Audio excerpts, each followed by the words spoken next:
अस्सलाम वालेकुम ख़ातिन व हज़रात। बच्चे की पैदाइश किसी भी घर में खुशी का बायस होती है। इस वीडियो में हम आपको घर में आने वाले नए बच्चे को खुशामदीद कहने की तैयारी के मुतालिक बताएंगे और शुरू के दिनों में आपको क्या करना चाहिए, किन बातों का ख्याल रखना चाहिए और किन बातों से इज्तनाब करना चाहिए, इस पर भी मुख्तसर बात की जाएगी। इख्तिसार के साथ बात आप अहबाब के खुशगुजार की जाएगी, लिहाजा इसे गौर से आखिर तक ज़रूर सुनिएगा। दोस्तों, बच्चे की पैदाइश के करीब आपको क्या करना है?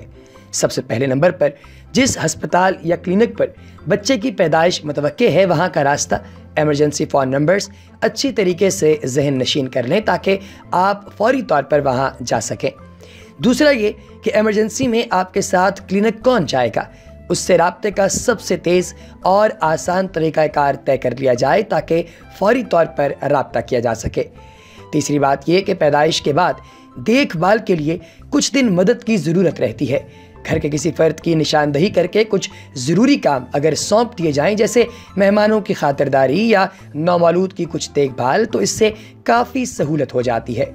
चौथा ये कि फ़ोन नंबर्स की एक फहरिस्त बना ली जाए जिनको फ़ोन या व्हाट्सएप की ब्रॉडकास्ट लिस्ट बनाकर महफूज कर लिया जाए, और जब पैदाइश की इत्तला देनी हो तो एक मैसेज से आप सबको इत्तला दे सकते हैं और ज़्यादा वक्त आपका फ़ोन पर नहीं लगेगा। पैदाइश की इत्तला थोड़ी देर से भी हो जाए तो कोई मुज़ायका नहीं है। पाँचवें नंबर पर कोशिश करें कि हस्पताल और घर पर मिलने वालों का हुजूम ना लगे। पैदाइश के पहले 24 घंटे बच्चे और माँ की सेहत के हवाले से इंतहाई अहम होते हैं। इस दौरान कोशिश करें कि मुलाकातियों को बिला ज़रूरत हस्पताल ना बुलाया जाए। इसके बाद छठे नंबर पर बात यह है कि घर पे कुछ इजाफी रकम संभाल कर रखें जो ज़रूरत पड़ने पर आपके काम आ सके।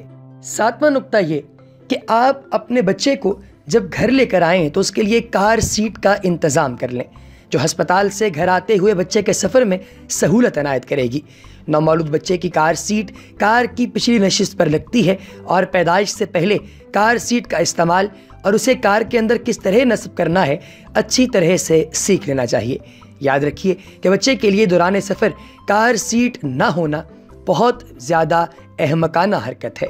अगर आप ऐसा नहीं करते तो ये आपके लिए नुकसानदेह है। अगर कार सीट मौजूद है तो ये इतना ही ज़रूरी है जितना बड़ों के लिए सीट बेल्ट बांधना या मोटरसाइकिल पर सफ़र के दौरान हेलमेट पहनना। आठवां नुक्ता यह है कि नहायत अहम बात कि बच्चे को माँ का दूध पिलाने की मनसूबाबंदी कर ली जाए। अगर आपके जहन में इस बारे में कोई सवाल हो तो बच्चे के पैदाइश से पहले अपने डॉक्टर से बात कीजिए और उससे ये तमाम मालूमात पहले से लेकर रखें। हमारा पेज देखते रहने से आप अहबाब को ये फ़ायदा होगा कि हम वक्तन फ़वक्तन इस पर बात करते रहते हैं। आप हमसे कमेंट्स में भी सवाल कर सकते हैं, हम कोशिश करेंगे कि आपको वहाँ पर इसका जवाब दिया जा सके। नवा नुक्ता ये है कि एक बैग में ज़रूरत की अशिया, मसलन अपने और बच्चे के कपड़े, बच्चे की नापीज़, बच्चे को साफ़ रखने का सामान, ये तमाम चीज़ें तैयार करके रख लें कि अगर इमरजेंसी जाना पड़े तो फौरी तौर पर आपके पास पहले से तैयार शुदा बैग मौजूद है और आप उसे बासानी कहीं भी लेकर जा सकें। 10वां नुक्ता यह है कि आप जैसे ही बच्चे की पैदाइश का दर्द यानी लेबर पेन और बाकायदा ईंठन महसूस करें, यानी रेगुलर कंट्रैक्शंस आपको शुरू हों या बच्चे की हरकत में कमी हो, पानी या खून पड़े, तो फौरी हस्पताल का रुख करें। ऐसी सूरत हाल में आप जितनी जल्दी हस्पताल जाएंगे आपके लिए और नौमौलूद बच्चे के लिए, उसकी पैदाइश के लिए उतना ही ज़्यादा मुफीद है। जल्दी जाने से बच्चे की पैदाइश तक हस्पताल के अमले को तैयारी करने, बच्चे की मॉनिटरिंग करने और पैदाइश के मराहिल की बेहतर निगहदाश्त का मौका मिलता है, जिसका फ़ायदा आपको और आपके बच्चे को होगा। आखिर वक्त तक इंतज़ार न कीजिए। 11वां नुक्ता यह है कि हस्पताल में अमूमी तौर पे वालिदा को आराम करने का वक्त कम मिलता है और नौमौलूद को हर 3 घंटे बाद दूध पिलाना और नैपी तब्दील करना एक इंतहाई कठिन काम है। घर आकर कोशिश कीजिए कि आप आराम कर लें। मुनासिब आराम से आप अपना और बच्चे का बेहतर ख्याल रख सकते हैं। इसके बाद अगला नुक्ता यानी 12वां नुक्ता यह है कि शुरू के दिन से बच्चा ज़्यादा वक्त सोया रहता है और कुछ देर ही जागता है। कोशिश करें कि बच्चा हर 3 घंटे में एक दफ़ा दूध ज़रूर पी ले। बच्चा अगर 3 घंटे बाद दूध के लिए नहीं जागता तो खुद जगा कर दूध पिलाइए।